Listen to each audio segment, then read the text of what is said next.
Welcome in to Cappers Cave. I'm your host, Lorenzo de Costa. This is Free Picks on Cappers Cave, brought to you by Intellect Sports. We have college week 4, Thursday, Friday slate, NFL week 2, NFL week 3, Thursday night football, best bets. This is our reaction show as well as some bets. For you that listen in, you already probably know that, but if you don't, our best bets for the weekend for the football, Monday night, and the weekend football will air on Thursday. Our reaction show will air on Tuesday, but again, it's not just a reaction. We'll give our Thursday night bets for pro and college and maybe some Wednesday ones if that comes into the slate. Last week, it was a tough Thursday, Friday game, but we did let you know that those weren't our highest confidence bets, okay? And for most of those that we gave you. But still solid for the week. We split with college, but we went over 70% in the pros, 64% on the year. Very nice numbers. Not too shabby. If you don't have it, get the Cappers Cave app. You get your daily picks from 6 major sports. And it's also on special for the remainder of September for only $2.99. And that's just a one-time payment. And you get a lifetime of daily picks from our cappers at Cappers Cave. We do have the one, the only Locksmith Larry here today. I don't know if he's going to give us a pick, but he'll have some input, I believe. Good day, sir. How is thee? Well, the is good. My dogs haven't lost yet, and Bama, man, they looked beatable. Yes, they did. But really, I mean, without looking at their schedule in front of me, I mean, who's going to beat them? But we may have a suggestion on this show who could do it and who's looking really good. But let's get into our news, notes, and complaints. NFL to start. Tyrod out Thursday night. Well, he's still listed, I think, as questionable, but he's going to be out. It's a short week to jump back. Again, this Houston team, they played a couple of good games. If you look at the score, Browns, they had some turnovers last game. They still won by double digits. Didn't cover the spread, but that was one of our picks. But still, they looked all right, okay, for what we thought Houston would be. But we're starting to think that they're going to trend the other way. And we may have a pick on this one for Thursday night. Of course we do. It was a nice Green Bay win last night. If you listened in last week, we had a nice betting nugget for you. Aaron Rodgers. Green Bay, they lost 4 regular season games over the last 2 seasons, but 3 out of 4 of those, they were blowouts, right? And the next game after those blowouts, he threw for over 4 TDs in each one of them. And what did he do last night? Yeah, 4 TDs. And we had it. We had the over last night, too. So, nice weekend for Cappers Cave. Did the Bears get what they wanted with the guinea pig, per se, and Andy Dalton? Did he go down for injury? It looks to be. But, I mean, is that what they wanted ultimately? Because Fields didn't look so good. 50%, 0 TDs, 1 interception. But they did get a win. Not sure how long Dalton is out, bone bruise or something. But now we have, a bone bruising cruise to Cleveland. Definitely not a cruise most would pay for to travel the Great Lakes from Chicago to Cleveland, whether physically possible or not. But tough defensive matchup for Fields to face. But he does get to go back to not his home state, but again, a state that adored him at Ohio State. But Browns fans won't. Maybe for a minute when he gets on the field, but they won't care after that. I mean, I really don't think so. So, Jacksonville, if you watch that game, they won the first quarter. Yeah, 7-3. That's a step in the right direction. Baby steps, right? Very, very little ones. Someone let Urban know that there's 4 quarters in the game. Same as a dollar. Easy reference and easy to remember. And I love how the media got on him. They asked him. It was kind of a dickhead question, but they asked if he got out coach. Classic. I mean, he couldn't really answer. I think he just repeated the question. I mean, that technically is a natural defensive mechanism, right? When you don't know the answer, you repeat the question. Really tough spot. He's gonna have trouble. This game is gonna eat him up dealing with NFL players and the media. Stay in college. Be praised like a god. Get BJs whenever you please. But I mean, you do work more than college, and you are in a magnifying glass there with the NCAA and all the recruiting off season. It is a little bit more busier, but he got paid a lot more in Ohio State. I'm sure of it. Gruden and gang, huh? Off to a nice start to the season. Win against Baltimore to start. Nice win on the road against Pitt. I still think they're overvalued here, and will be most of the season, as they do have a pretty nice schedule till late, and that's when we think they'll fold, with games against Dallas, Cleveland, KC, Chargers twice. Chargers to end the season, but again, they got them coming up soon. But besides them, it looks like a pretty easy schedule for them. But I think they'll be a little overvalued. You might want to look into that, and we might have some plays on that this weekend, but we'll see. We'll get to college football real quick here.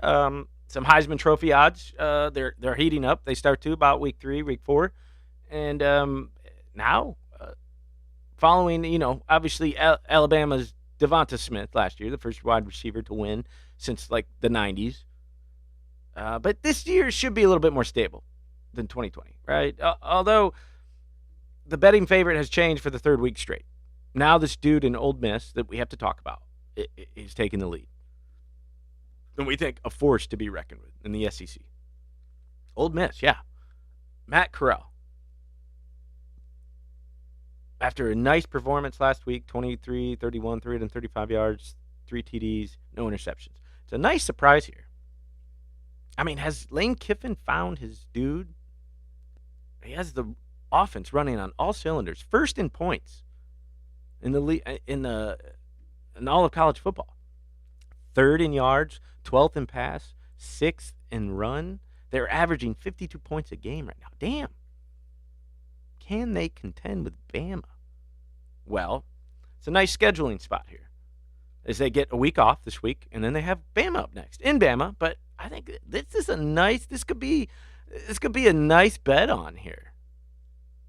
Maybe even to steal a win with the way this guy's playing, especially after a close one in Florida. Bama, they have a cupcake this week, but could have a play on this,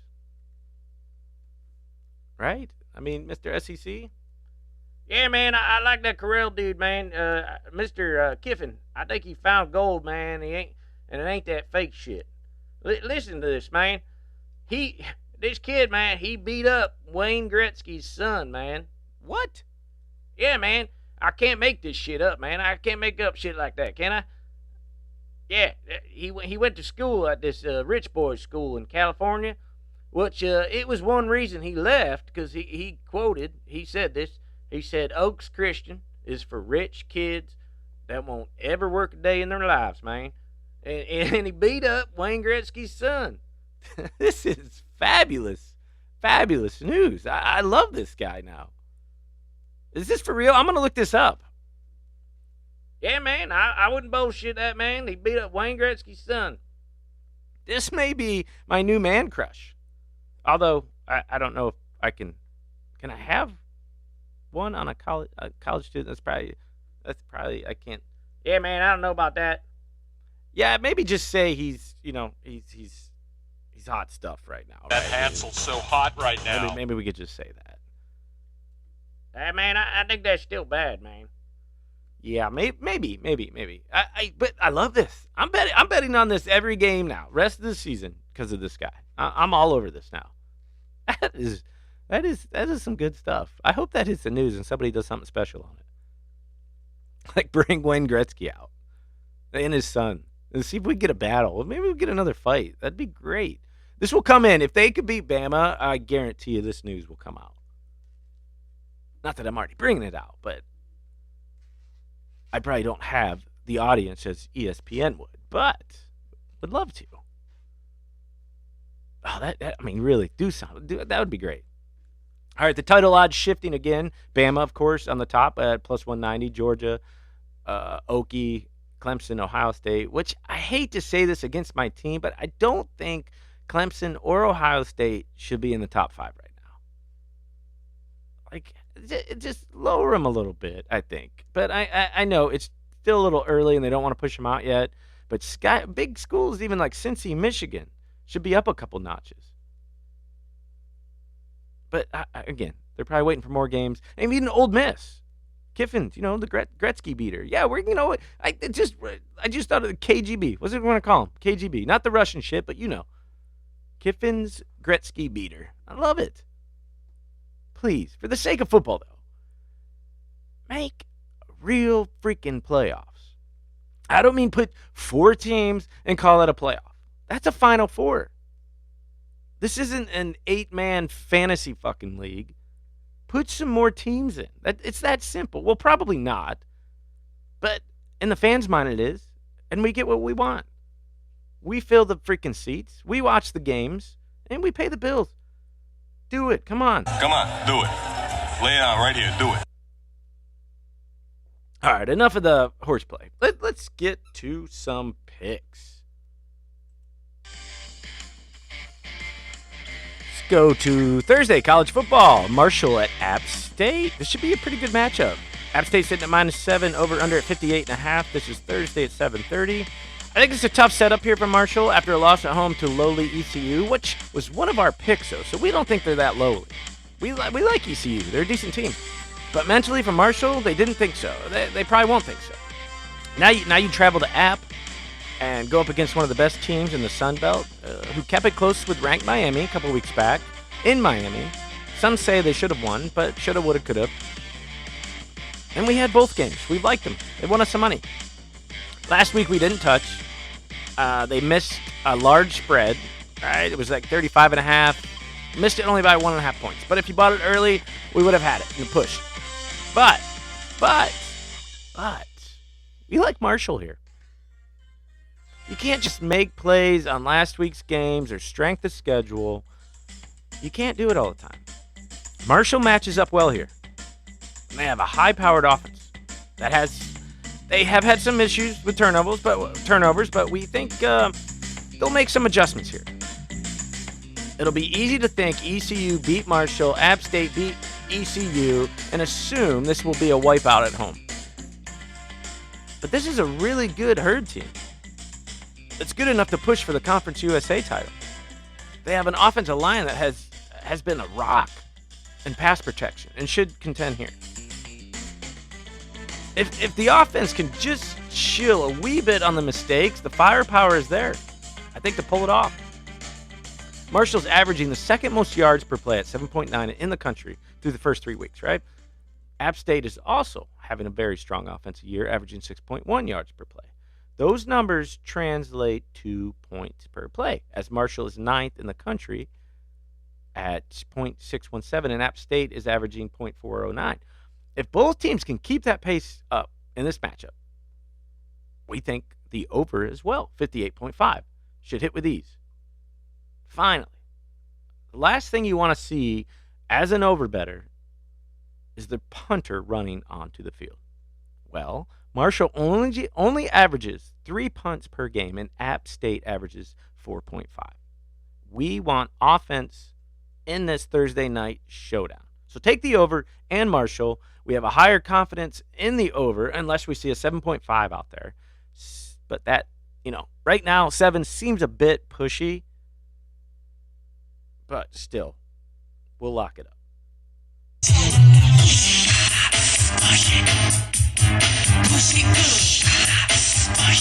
Just a little pushy. A little pushy.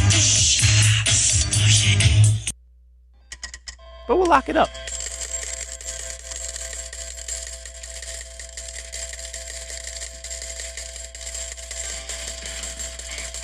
Next up, Middle Tennessee at Charlotte.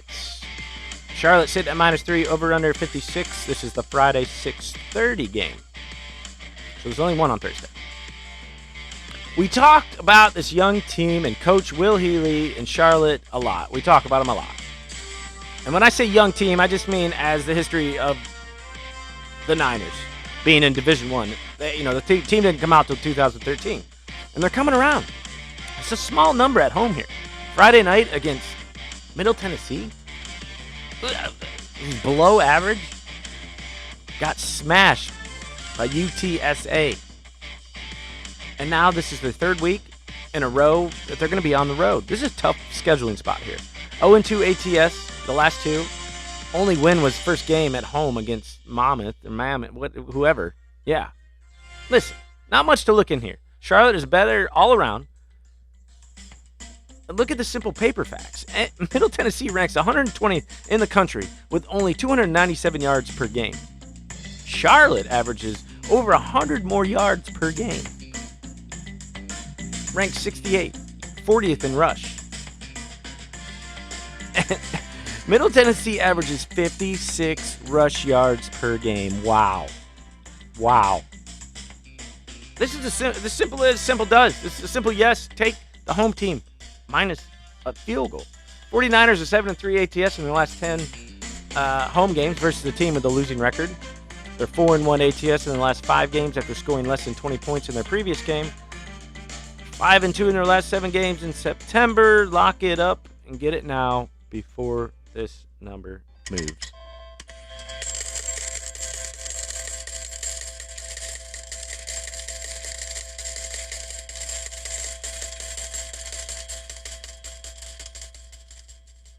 Let's move on to the other Friday game. I think there's 3 on the board here. Wake Forest Demon Deacons versus Virginia Cavaliers. Cavaliers sitting at -4, over under at 67. Friday, 7 p.m. No play here. Maybe a small lean on the over with these offenses. UVA, they rank 5th in the nation with an outstanding 558 yards per game. 2nd in passing with putting up 438 per game. Wake's not too far off, ranking in the mid-60s in most offensive categories. But Wake does have a solid defense.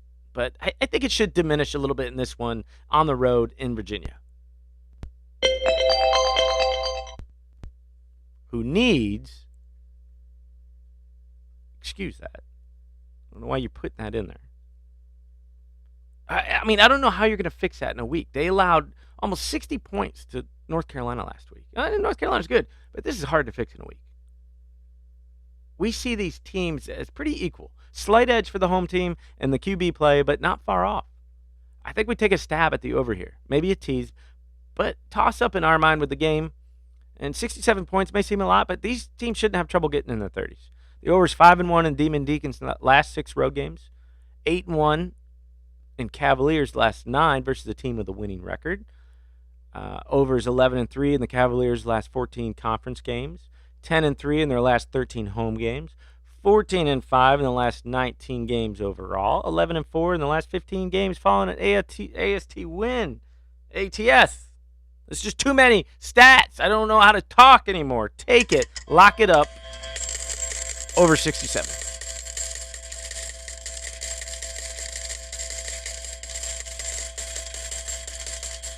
Actually, is there 4 on Friday night?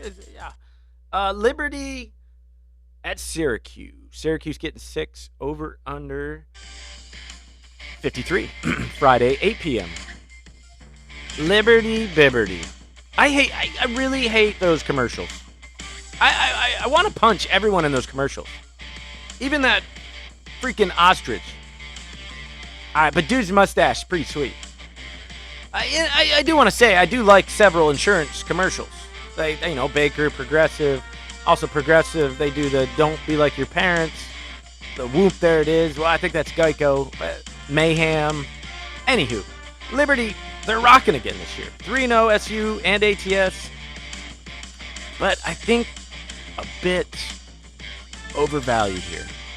6 points to a big conference team at home, playing some solid football right now. I'm taking the points here. Cuse on paper, the storyline, the ATS stats against them, and for Liberty. I'll say take Liberty in this one, but we're not following that. both have similar rankings on offense, and I think it should come down to defense. And I'll side with the better D at home.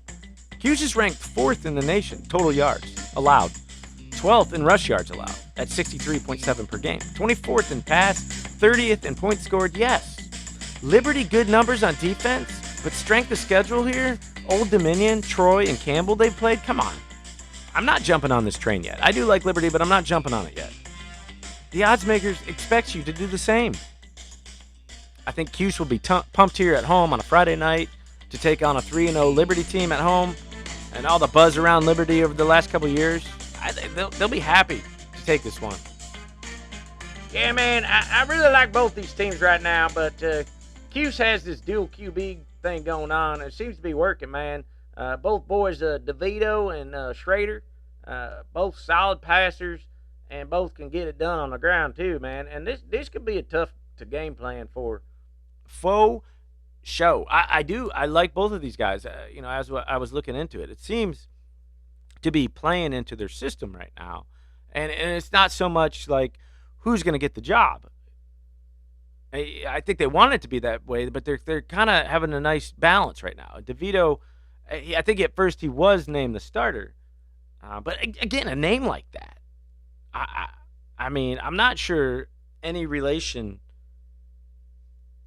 to Danny DeVito, but sitting at 6'2", 225, probably not. But get this. Tommy DeVito. Do you know who Tommy DeVito is? You know? Nah, man. I mean, besides the guy quarterback in Syracuse. But knowing you, you're probably talking about some gangster or something. Yes. Well, a gangster movie character, and one of the best. Can you guess? Huh? Maybe it's me, I'm a little fucked up, maybe. But I'm funny how? I mean, funny like I'm a clown, I amuse you. I make you laugh. I'm here to fucking amuse you. What do you mean funny? Funny how? How am I funny? I'm not just... You know how you tell a story. What? His name in the movie was Tommy DeVito, based on real-life mobster Tommy DeSimignon. I should know that, right? No, I like this guy. See, our research goes deep. We take on non-traditional angles and that have absolutely no correlation to gambling. No, really. We like this team this week. Besides all that, take the points at home with a solid Cuse team and lock it up. Oh, we do have one more left on the slate for Thursday. Oh, so go back to Thursday. Is it the Thursday? Anyways, we don't like the UNLV at Fresno, who jumped out. Fresno just jumped into the top 25 last week, and now they got a big spread at 30.5, big number. Again, UNLV, they're not that great. But I'm not sure if the ranking is warranted for Fresno. I mean, they beat UCLA barely. I mean, they kept it close with Oregon, okay, but lost. And I mean, yeah, 3-0 ATS, but this may be a letdown. I hate going against, or I'm going with teams after they get into the top 25. But again, no bet here. Do as you please, but no confidence in anyone here. I don't think so. So let's move on to the NFL and the Thursday night football game. Carolina Panthers versus Houston Texans. I think Texans, they're getting 7.5. Already, the number's already moved up, over under 44. And quick jump on this before it gets higher. We actually did on Sunday when Tyrod got hurt. We got it at 7. Listen, this Carolina team is rolling right now. Yes, of course. They give Peyton and the Saints so many excuses for not winning or keeping it close. We didn't have our coaches. We didn't have 5 players on defense. I mean, really, the excuses. Every time. I don't know why they give it to these teams. They do. Oh, I didn't have 5 players on the team. Please, you had all the starters on offense. Need I remind your glorified Jameis Winston after week 1 and Alvin Kamara? Yeah, they looked ugly on O. But I think you should give more credit to this Panthers defense. It wasn't a close game. They don't even have any big names, but lots and lots of fucking hustle out there from these boys. Just running to the ball. They rank in number 1 in every statistical defensive category, except for turnovers, but every other one. Repeat that shit. Every single one of them. Number 1. And now Darnold throwing up MVP numbers. And Mickey right now is just sitting in the background. That's dangerous. That's a dangerous spot to be in when you start putting him in the background. Now this Davis Mills guy comes in back up for Houston. What was he, 68th, 67th overall from Stanford in the draft last year? He's going to struggle a bit. Seeing how this is going to be a big game on the national spotlight for his first time in his young career, I mean, no, it's going to be tough. The Houston run defense is putrid. And CMC, Christy, I call him Mickey, CMC, he's gonna take huge advantage of that. I mean, if the Texans decide to stack the box, I mean, Sam Darnold has the likes of DJ Moore and the field stretching ability of Robbie Anderson, and then you have CMC. Darnold's safety valve in the pass game. I think this Carolina offense is just too dynamic in our eyes, and we're going to take the points before it goes too high, and you should too. So make like Joey Chestnut and eat them up and eat them quick.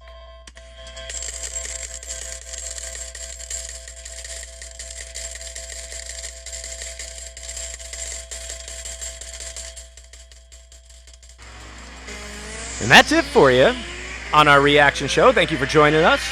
Please listen to us and like us wherever you listen. Get the Capper's Cave app on the iPhone store, whatever it's called. I'm your host, Lorenzo de Costa. And we're out. See ya on Thursday.